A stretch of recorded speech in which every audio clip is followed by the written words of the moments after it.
Олеже, і поки йде обратний отчет, будь ласка, зверніть і школі.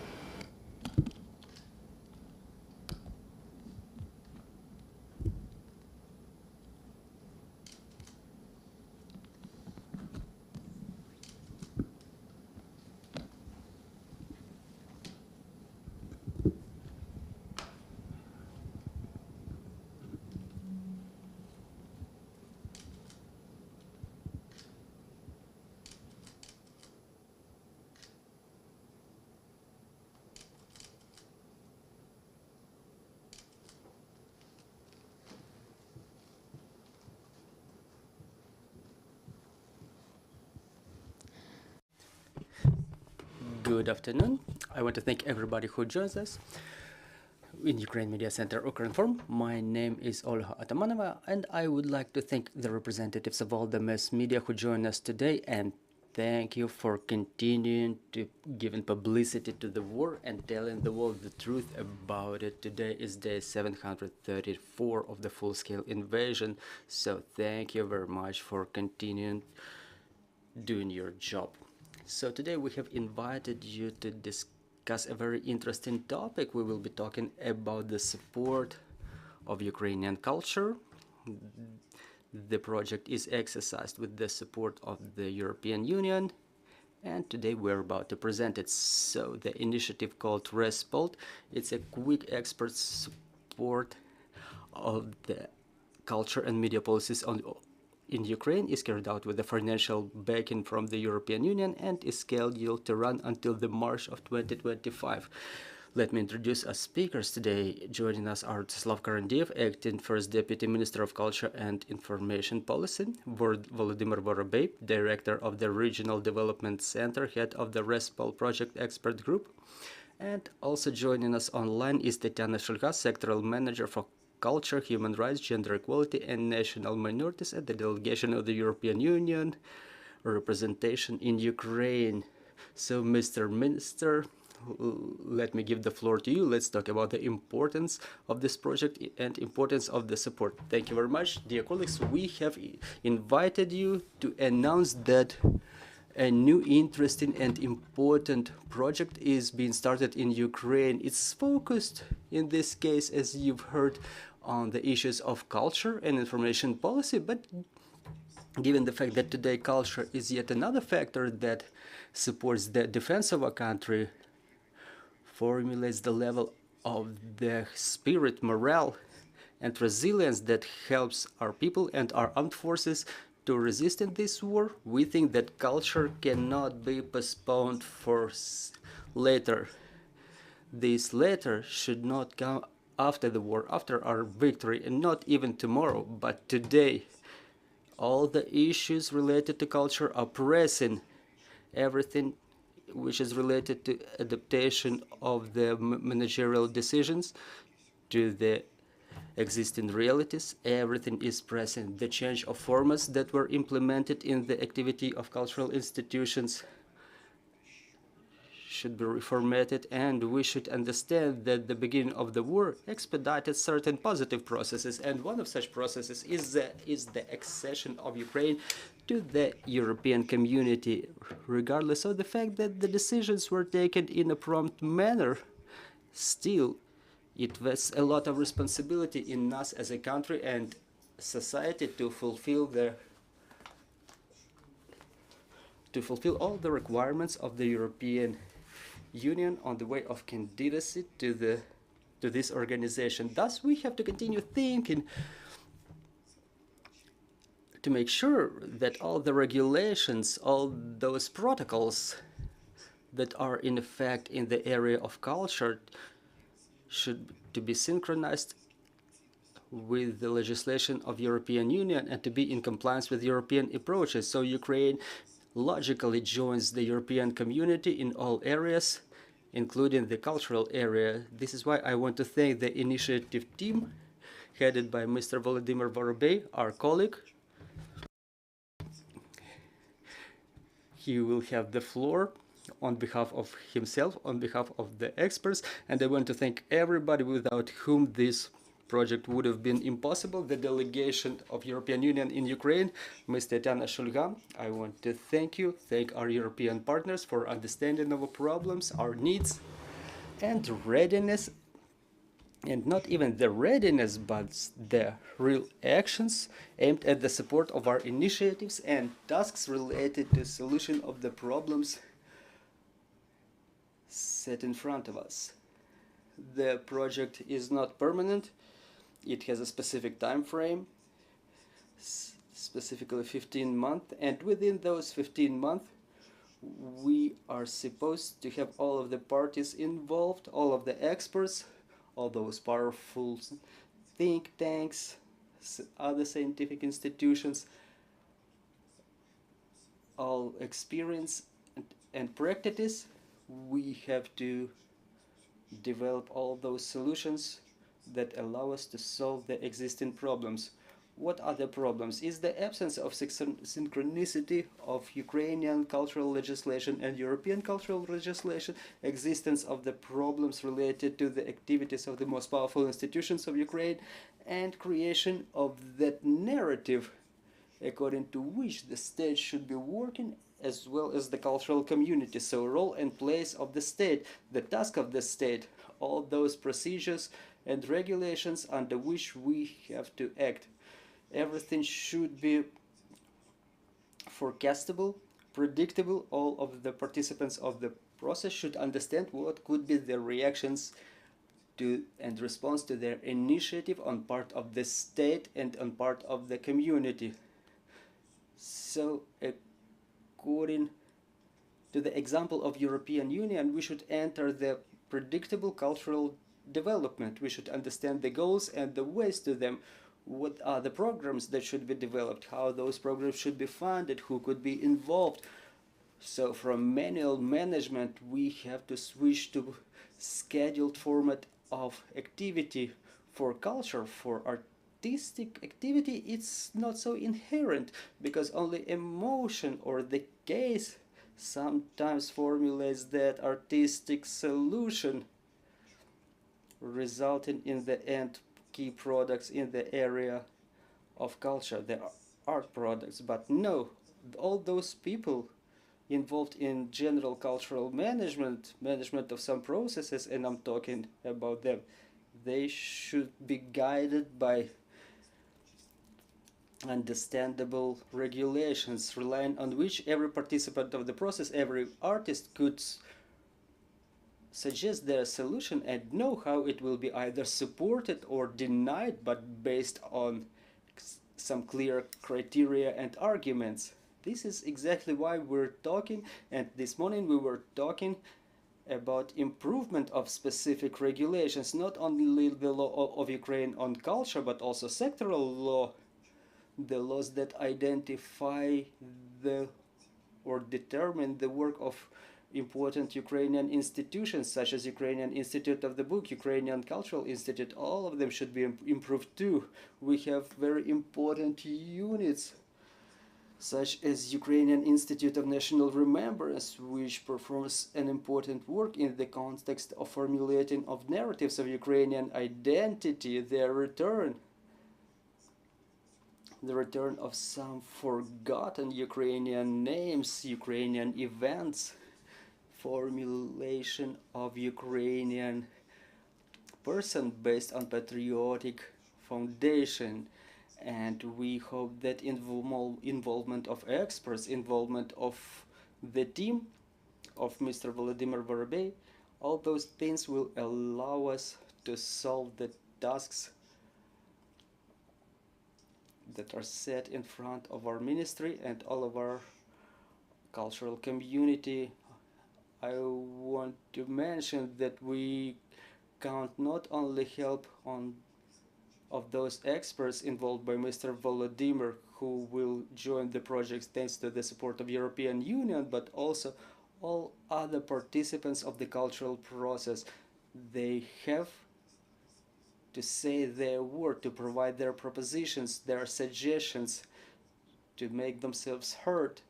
And this is why in the team of RES-POL, there will be people who are communicators, who will work with their community, not only to be a press secretary, a spokesperson, but to play a role of those who will involve people to the project most initiative, those who support Ukrainian culture, those who want to make it better, who want to bring all of the processes in compliance with European standards to those standards that operate in the civilized world, and allow it to demonstrate the leadership of the civilized development. Obviously, we have to take into account the challenges of war. So to a significant extent, I want to ask the team of RES-POL to check out those tasks set in front of them, not only from the point of view of sustainable cultural development many years ahead, but also from, I want to ask them to find and to recommend the tools of operative response to the challenges that exist today.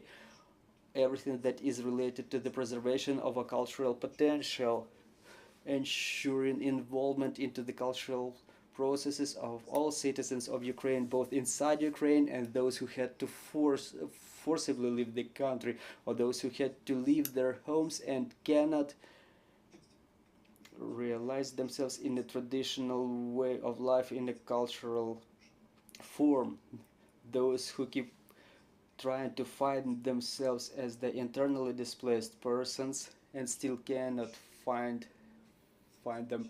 We would like to find the solutions that allow us to ensure the most efficient involvement of resources in restoration of cultural infrastructure that was affected and will be affected by the battle operations in the territories that are fortunately currently deoccupied and that will become deoccupied in future. So we will be asking our experts to work on development of the procedures, more mobile, more prompt, more operative, because time requires only prompt solutions. I'm seeing Larissa Artyukhina among the participants. She also has an experience of work in the Ukrainian Cultural Foundation. And Ms. Larissa, we would like to ask you and your colleagues, or everybody who was involved in the area of culture, to not be indifferent and get involved in all of the process to make them better, relying upon your experience. Sometimes the experience can be negative. For example, now we're talking about the necessity of development of the sponsorship law, sponsorship in the area of culture. After the first days, the Ukrainian volunteership has become a unique practice for all of the world, when all of the people, in addition to their tax obligations, also got involved in support of the armed forces of Ukraine, or rather humanitarian projects, with their own, investing their own funds, their own time or other resources. This is type of volunteership that in the area of culture was almost adjacent to sponsorship, and we want this movement to become systemic, to be structured, and this is where we would like to ask you to get involved in the development of the law of Ukraine that would regulate this area of activity. So given the potential of Ukrainian society to take decisions, their internal spiritual capacity, I mean, to get involved, to invest their own funds in the government projects, to support it with some systemic solutions, to allow business to feel themselves as full-fledged participants of the cultural development through their participation in funding of important government projects. And thus this law will be necessary and important. So when I've mentioned a negative experience, we have to take into account that this idea of the development of the law was not finding its support, and even that project that was voted by the Verkhovna Rada in the area of sponsorship of sport was not voted for. So we have to take into account all the shortcomings. Where did we seem to have done a great job, but it resulted to be inefficient? That was the case of Ukrainian Cultural Foundation. You all remember how many critique there was with regard to the previous team of the supervisory board.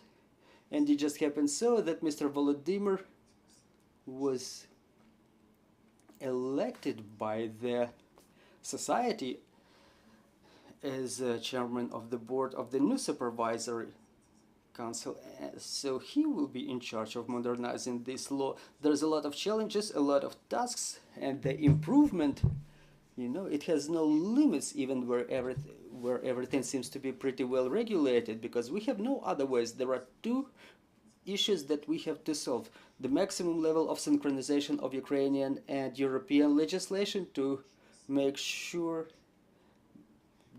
that European values are brought into our practice, the transparent, fair and open procedures of decision making, and second, we have to clearly identify the role and place of the government in the cultural processes. That's a global task. And third, we have to find legislative tools for quick solutions for response of the government to the challenges of war. Thank you for your attention. Thank you, Mr. Rostyslav. Mr. Volodymyr, the project will be implemented within 15 months. So Mr. Minister has described the top level of the tasks of this project. So let's dive a little bit into the structure to see what's your plan for implementation of this project and what are the results that you're awaiting to see after the 15 months of work. So thank you very much for this opportunity to present our project, RES-POL. In its essence, even in its name, it's related to culture, creative industry, but the key thing are the policies. Unfortunately, people do not always understand what are the policies, because as Mr. Rostyslav said, policies are about the place of and role of the state, but also for the sectors, who should do what for solution of some present issues. So as a society, we were very well oriented in terms of problems. And the first stage will be dedicated to the study of the problems in the key areas such as media, cultural heritage, art, creative industry. What are the essential issues, whether it's lack of funding or excessive regulation or access to infrastructure or other things? Is it a restitution of heritage or so on and so forth? So there are a lot of questions we have to ask, a lot of issues to research, and the next phase will be what to do about it, what are the policies that we have, what the sectors can do, what the communities could do, where is the need for the government support, what are the mechanisms, in what way the government can support it, inform it, reinforce it, assist, regulate, or create obstacles where it's necessary and feasible. Somewhere maybe give orders, and in some places maybe withdraw from regulation. So it's about the policies, it's about the solutions. So having the solutions, we can understand what will be done in the year 25. So that will be the 3 months when RES-POL will be working through the plans, whether it's the change and amendment of regulations or change of institutions, building of institutions, or support of some cases that we were able to find. So we are going to cover a lot of subsectors, because only art itself, there are more than 10 different types of it. Creative industries, they have more than 12 types of it. And RES-POL is going to cover all of those sectors and some sectors. So rushing a little bit ahead, for us it's important for the experts to get involved from different sectors. Meanwhile, we're talking on our Facebook, there is a form that is being launched that you can fill and get involved as an expert, and we encourage people to join our project both as interested party and expert, because the key issue for us is the involvement of as much people as possible, so that all those solutions that we develop, so they are developed in a joint manner. Because when someone says that's we're doing it wrong, we're asking how should we do it. We have to find some joint solutions, and on top of the sectors, we have other issues that the ministry having the big picture of the development of the sectors that really need some development. For example, the system of salaries in the area of culture. How to make it attractive for the people if we want to bring people back to the cultural sphere. Or, as Mr. Rostyslav mentioned, how different funds can be united in culture, like private, communal, or municipal and government funds.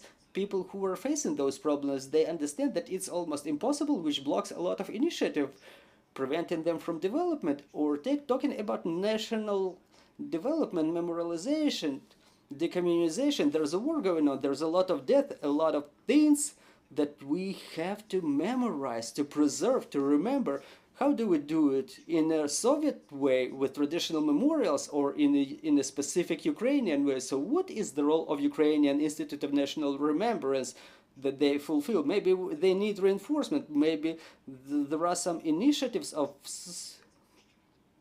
civil society that need to be scaled up, or funding of creative industries. For the time being, creative industries are the industries that create a lot of interesting workplaces, something that adds to the competitiveness of Ukrainian economy, and something that will allow us to have this post-war restoration, to create more workspaces, more workplaces. But how do we make sure we don't lose it?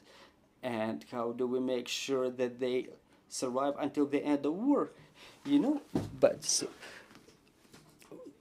for creative industries, not many government programs are available. They have no access to investing, no access to lending. Whether we're missing some mechanisms, don't we have any specific practices, or do we have them, but they should be scaled up, highlighted, and more people from financial sectors should be involved. So we have some specific pressing issues. You can get familiarized with them on our website, and we will research what exactly is the problem. Why is there a lack of funding? What are the problems with memorialization and decommunization? What is the problem with the salaries? Unification of funding from different sectors. So we will find solutions, and based on those solutions, we will strategize the sectors, strategize the role of the ministry, what should be the steps to be taken during the first, second, and third phase, and thus we will develop the amendments to the legislation, initiatives, programs. And I want to emphasize another important role of this project is preparation of operational programs for possible European funding. Since we are coming closer, we are being aided. We've heard about Ukraine facility, those 50 billions that are allocated for us, and we want to ask, what do they want to be funded in the area of cultural heritage, culture, creative industries, and what should be the mechanisms of those funding? What funds do we need? Why specifically for that project? What the amount? What kind of mechanisms again should be involved? And the role of our project is to suggest the architecture of operational programs in the area of creative industries, cultural heritage, and arts. So what have I forgotten? Arts, cultural heritage, and media, to make sure that we can use this opportunity to solve the pressing issues related to the war right here and right now, and those issues that will allow us to develop our competitiveness, to develop those cultural sectors and media sectors for post-war recovery. So that's the task of RES-POL project. We have to develop those policies, and we have to have 64 products, as they're called, 64 documents. Many may make fun that the documents will be the products of the project, but when somebody is asking what to do, sometimes we're seeing the blank glass eyes, or just some standard responses in a bureaucratic way. So we want to have a coordinated list of what things we should do, what are the institutions we should establish. Again, I don't want to repeat myself, but how to amend the legislation, to uncork something, to reinforce something.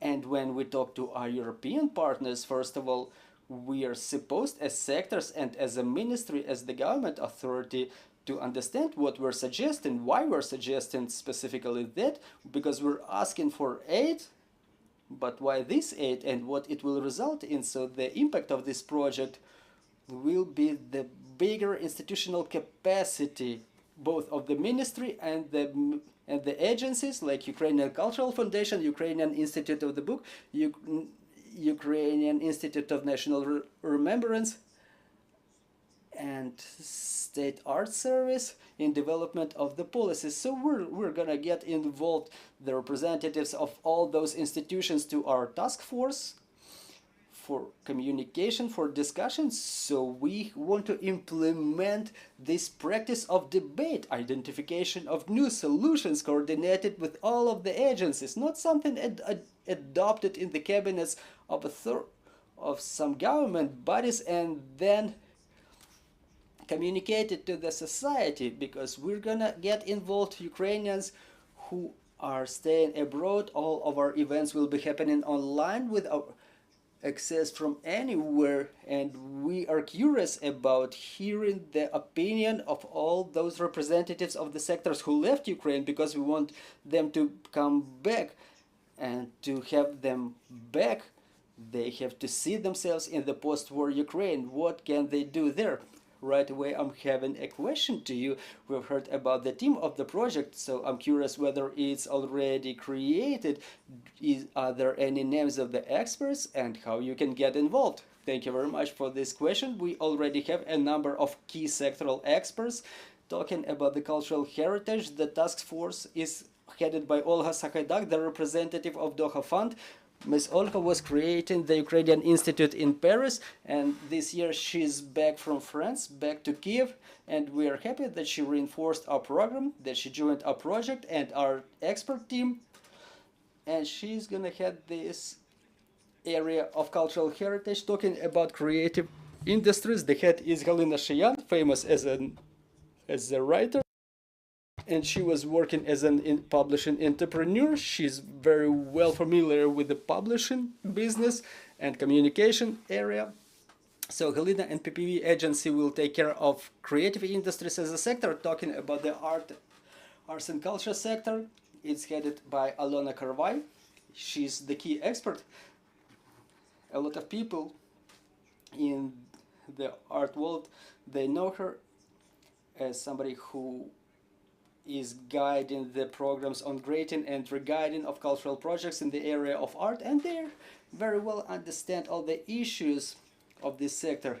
Talking about the sector of media, we're still in the process of identification of key experts, but in all of those sectors we will need subsectoral experts, the members of the team, and we're actively encouraging everybody to fill the form in our website, in our Facebook page. Tell us about your expertise, specifically if you were taking part in development of the policies, debating, talking, implementing, guiding some processes. If you have your opinion, it's extremely important for us. We'll get in touch with you, and it will be a pleasure to have you on our team. We expect to cover at least 500 interested parties, and we will get at least 100 experts involved in the project whose work will be necessary on different stages of the project. Thank you very much. I would like to have Ms. Tetiana join us. We're hoping that you're seeing and hearing us. Good afternoon. Good afternoon. Ms. Tetiana, the key question that we want to ask you, we would like to hear about your expectations from this project. We understand that you have your goal based on which you support the project. So what are your expectations?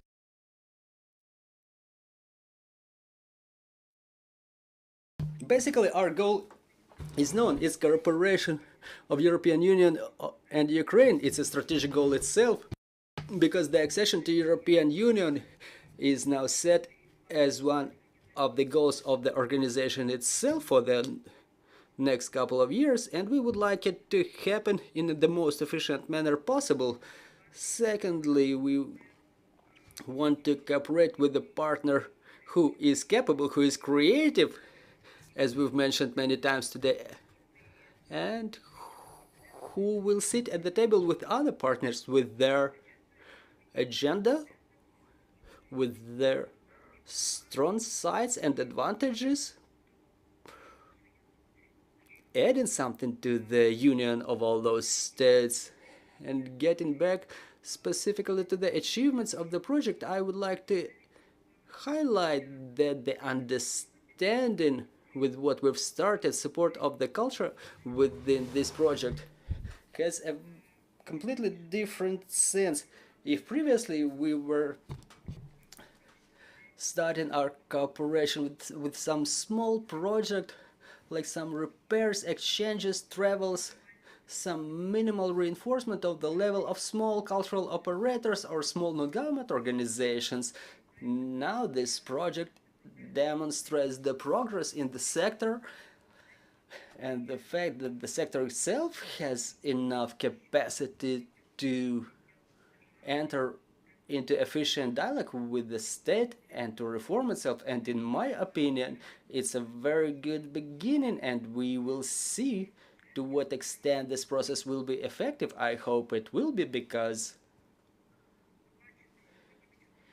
today you've seen Mr. Acting Minister, you've heard what Mr. Volodymyr is saying. The both parties are already in dialogue, which is already a good sign. The both parties are ready to cooperation, they're interested, which is yet another important premise for achievement of the results. And I'm absolutely confident about the expert capacity of Ukraine, and I'm sure that really the experts will join the project that are capable of transforming their personal experience into policies, into the development strategy, and to recreate culture and creativity, to transform them into advantages of Ukraine in the process of restoration that will allow the country to get restored in the most efficient and fast manner possible, with inclusive approach of all levels of population, not dependent on their age or gender. We have to understand that now we still don't have any possibility to orient at the standard model of population, that we have to work with all of the society. And here the culture and creativity, the skills, the crafts, the new approaches, new technologies, and so on. This is what allows doing it to the most efficient manner possible. So the cultural project is about the dialogue with the society. It's about the development with involvement of all interested and capable parties. And I hope that the policies developed within RES-POL project will support the process in that way. Thank you. Thank you very much, Ms. Tetiana, our dear colleagues. If we have any questions or comments on the floor, please get involved. Alla Shershin, Ukraine Forum, what is the budget of the project and how it will be distributed? Let me answer. The total budget of the project is over 800,000 euro. The budget was made based upon the estimate of the number of expert days. And again, I've mentioned that we have more than 64 these parts of the project, and the project will be happening online. So today is our first press conference, and I hope we will be having the last press conference where we will present all those policies that we mentioned today. So that will be a lot of work, a lot of translations to make sure that our European partners have access to analytical information, the analysis of the political processes within Ukrainian culture. We have to mention we have the accession to European Union, and a lot in the area of culture is in Ukrainian language, and all those processes happening, well, it's not a key part of our budget. The key part are the experts and their work. Thank you very much. Do we have any more questions? Good afternoon. Luciana Shum, Charitable Foundation, the Bibliotечная Ukraina, the country of libraries.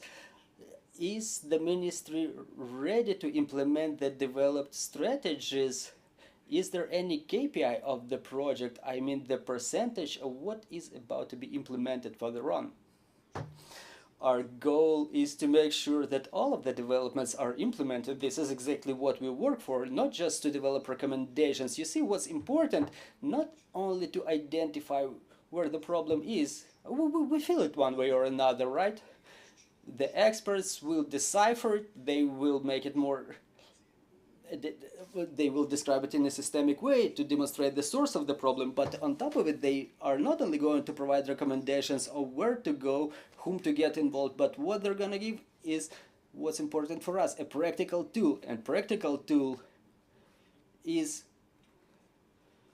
something on paper or in electronic form, some specific procedural solutions, the text of the laws, the text of the orders, the text of the government decisions, clear logistic schemes. If we will have to amend something in the procedures, not only in the procedures, but in the general structure of the cultural processes, I mean, to create some institutions, to liquidate some institutions, to reorganize some of them, that's yet another decisions.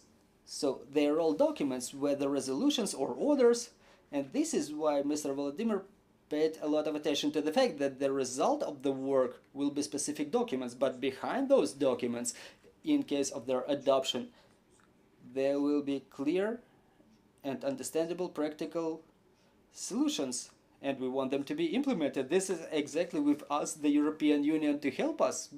The delegation of European Union in Ukraine got involved, Mr. Volodymyr got involved with his team to find the answers that we need. This is why we would like to implement it all. It's clear that there will be some unpredictable problems in this way. There will be a lack of resource, absence of resource, that will be an obstacle. In some cases there will be a resistance of the society or some sectoral groups who are not always favoring the changes, who are afraid of those changes.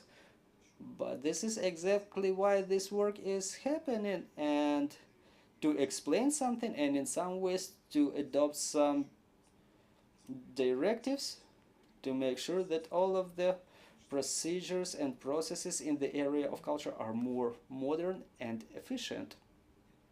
Let me add, I think that it's unreal to expect that all of the 100% are implemented. This is exactly what we will aspire to, but we will be happy that at least 20% of them are implemented. But if at least something is picked up, our key KPI will be who picked up our solution. You know, the solution developed by our project, whether it's implemented by the ministry or the deputies in the parliament or the operators of creative industries, where no changes or amendments to the legislation are necessary. It's just that people didn't know that you can do things in this way. So for us, this desire to use our solutions, that will be indicator of our impact, because the result is the solutions, but again, the way they influence is how people pick them up, who use them. Because as a team, we don't start from the scratch. We're not saying we have nothing. We review the draft laws, the initiatives, the ideas of previous projects to understand what we can use out of them, can we continue. We are just a small fraction, a 15-month project that did not start in vacuum, and it will not end in vacuum. We understand that some things were already done, but we have to understand what was the problem with implementation of those initiatives that were developed. But we have examples of fantastic initiatives in Ukraine that worked. We can, for example, analyze them in different way. There was no Institute of Ukrainian Book, and it emerged, you know. We have such a mechanism of support. Remember that before the war we were spending 1,000 for books, so we will evaluate the impact of it. That will be the first evaluation of e-support and institutional support that was extended during COVID. and what it resulted in. So probably those are the mechanisms that we can use more actively in post-war recovery rather than neglecting them because they work with us. We have such mechanisms, and those are just the minor examples of what we can review and understand what can be used, and some where we will try to find some political or policy entrepreneurs, those who pick up those policies either in the session hall, in their ministry, or in sector, continue advocating and lobbying those challenges. So we understand we don't work for the results, for the documents, we work for the competitiveness of the Ukrainian cultural sectors, and we work for the capable ministries and agencies, Institute of National Remembrance, Institute of Ukrainian Institute of Book, and so on and so forth, those who can work with those policies and implement them in the post-war recovery. Thank you very much, dear friends. Do we have any more questions on the floor? Larissa Pokalchuk, film director and colleague of Mr. Volodymyr, and ex-colleague in the Ukrainian Cultural Foundation. I have two questions. First, about Ukrainian Cultural Foundation.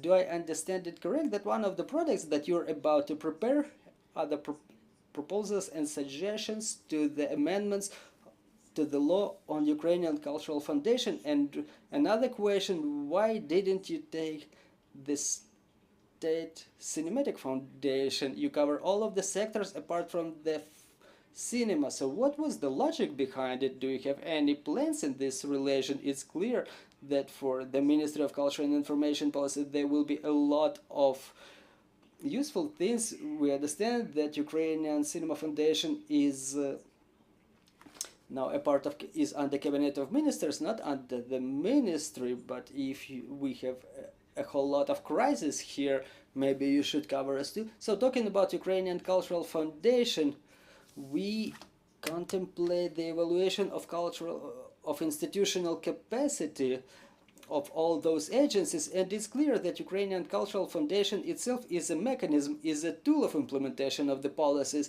And when we look at the development of the sectors, obviously we will be able to understand what's the role of Ukrainian Cultural Foundation there, whether they're necessary there or not. So the project looks at it without some agenda, and as the policies emerge, we can start having questions about renewal of the strategy or reinforcing of some impact. And what's good about it is that we have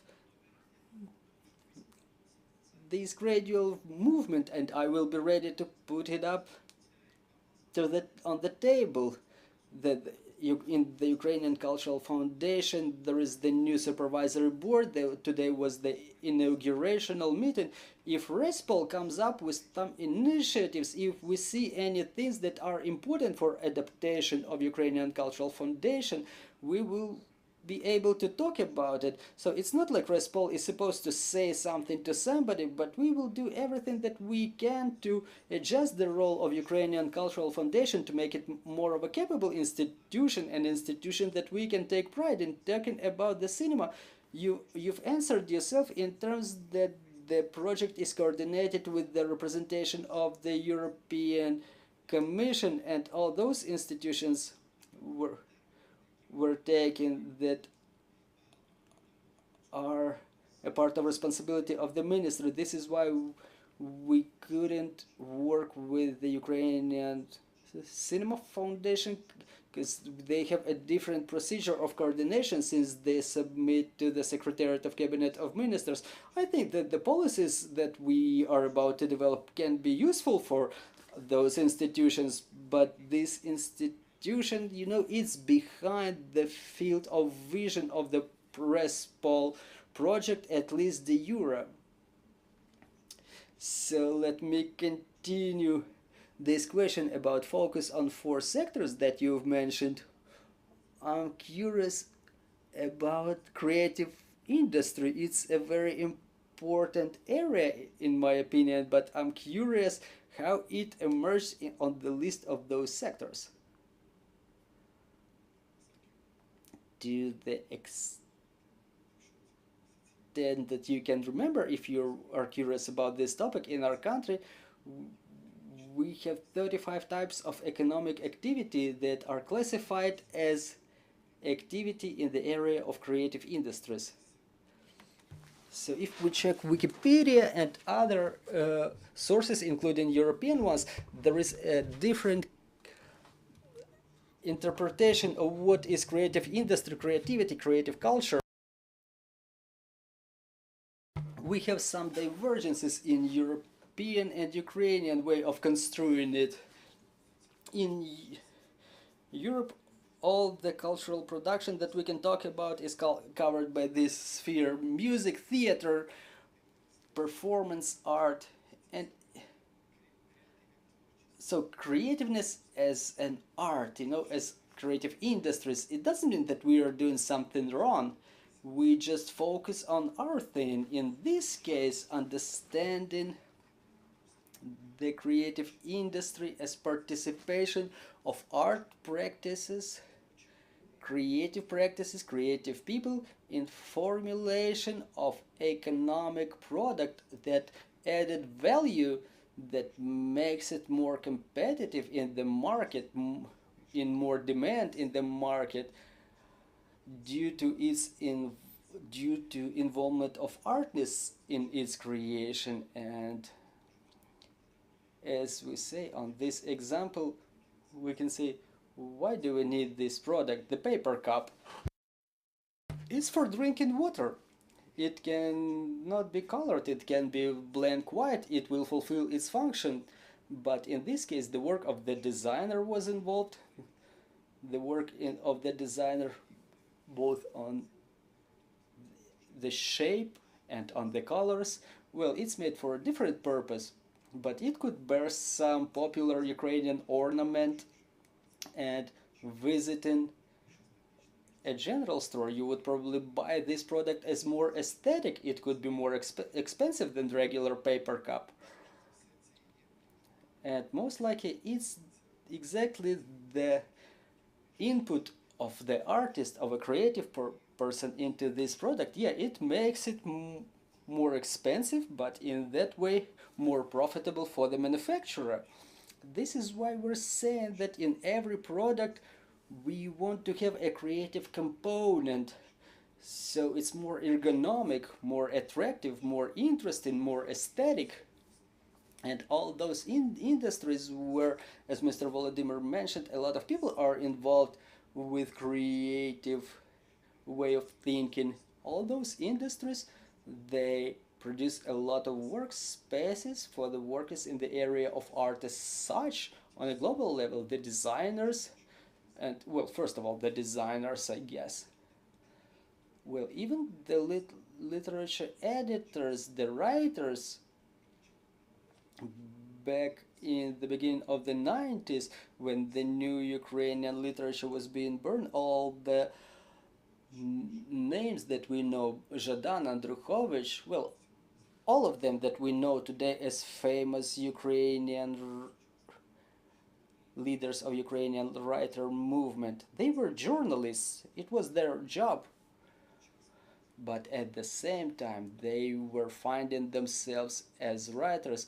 And many designers that we know who work with some large companies, in fact, they are the artists, painters, or maybe in the artists in the area of monumental art. And we see that in creative sphere of the business, there's a lot of people working with a high artistic level, professional artistic level, and they don't only make some profit to maintain a lifestyle, but also they add creativity and art to the products that they work on, to creation of which they are involved. But talking about the art forms, the creative industries include such things as the computer games, as fashion, and many other things where the key function belongs to economy, or not classical academic and art function, but even there, people with creative thinking are involved, which is important to make sure that in creation of any product there should be more creativeness in its value, involvement of more people with creative thinking, the new workplaces, new jobs, and there's scaling up of their experience to other areas like academics and scientific. I want to thank you for this great job. It's almost always that the joint work of government and private sector inspires the Ukrainians and gives us hope it will produce some good result. I want to thank all of you and our security and defense forces, thanks to whom we have this opportunity to have events like this. Let's continue working together for our victory. Glory to Ukraine, glory to the heroes.